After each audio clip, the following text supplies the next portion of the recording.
Howdy folks, it's the second week of June 2025 and welcome to This Week in the West. I'm Seth Spillman, broadcasting from the National Cowboy and Western Heritage Museum in Oklahoma City. On this podcast, we share stories of the people and events that shape the history, art, and culture of the American West, and those still shaping it today. Even now, 60 years later, it's hard for us here at the Cowboy to picture that opening day parade. It was 1965, and after nearly a decade of dreaming and planning, our museum was finally ready to open its doors to the building we still call home today. Part of that pageantry and hoopla of the grand opening was a parade through downtown Oklahoma City.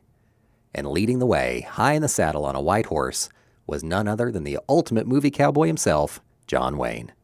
This week, we tip our hats to the Duke, a proud supporter and generous donor, longtime friend of the Cowboy, as we mark the anniversary of his passing on June 11th, 1979. They say it was one of the biggest crowds Oklahoma City had ever seen. More than 100,000 folks packed the sidewalks along Main Street and Broadway, shoulder to shoulder, just to catch a glimpse. The Daily Oklahoman painted the picture best. The 4th Army Band led the parade, but it was the next attraction that drew the crowd's biggest cheers and set off a barrage of clicking cameras.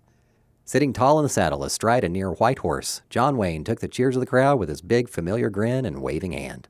"Hey, John," they shouted, and he'd turn and give a special wave, pausing frequently to pose for pictures.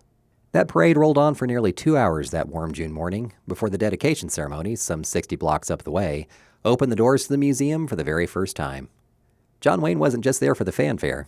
He'd been behind this museum back when it was called the National Cowboy Hall of Fame and Western Heritage Center from the start. He sat on our board of trustees, showed up for the very first Western Heritage Awards in 1961, and saw his film The Alamo take home the first ever Wrangler for Best Western Motion Picture. In 1963, he visited the site as it was under construction. Eventually, he would make a remarkable donation to the museum's collection. But before we get to that, let's recap the life of John Wayne before the 1960s.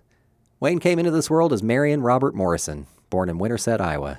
But he was raised in Southern California after his family moved west, looking for a better climate to help with his father's health. As a kid, folks started calling him Duke, not after royalty, but after the family dog that followed him everywhere.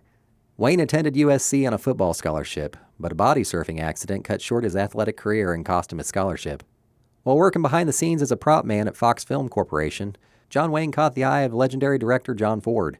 Ford started putting him in small roles, giving him a foot in the door. Then in 1930, Wayne landed his first leading role in The Big Trail, one of the earliest films shot in widescreen. It was a bold production for its time, but the movie struggled at the box office. Even so, Wayne kept at it, building his career one film at a time. Throughout the 1930s, he stayed busy starring in a steady stream of low-budget westerns, honing the screen presence that would one day make him a star. John Wayne's rise to stardom came in 1939 with Stagecoach, directed by John Ford. The film put Wayne's natural charisma and commanding presence front and center, and audiences took notice. Over the next 2 decades, he became the face of the American Western, starring in classics like Red River, Fort Apache, She Wore a Yellow Ribbon, and The Searchers.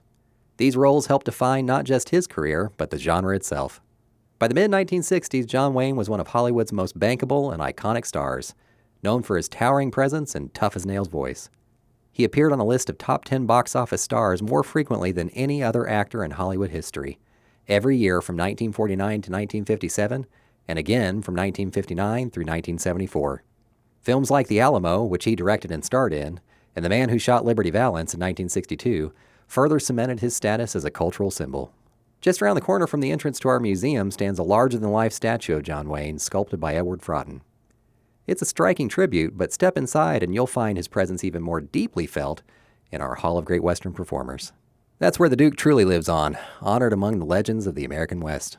He was inducted into the Hall in 1974.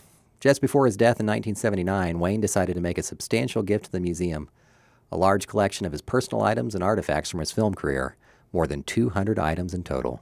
The gift included Wayne's collection of Native American Kachina dolls, his personal copies of books, including a set of Edward Curtis's The North American Indian, and the desk specially made to hold them, 64 firearms, including the rifle he used in Stagecoach, hats and costumes, including Rooster Cogburn's eye patch.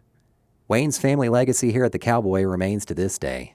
His oldest son, Michael Wayne, served on our board from 1982 to 1986.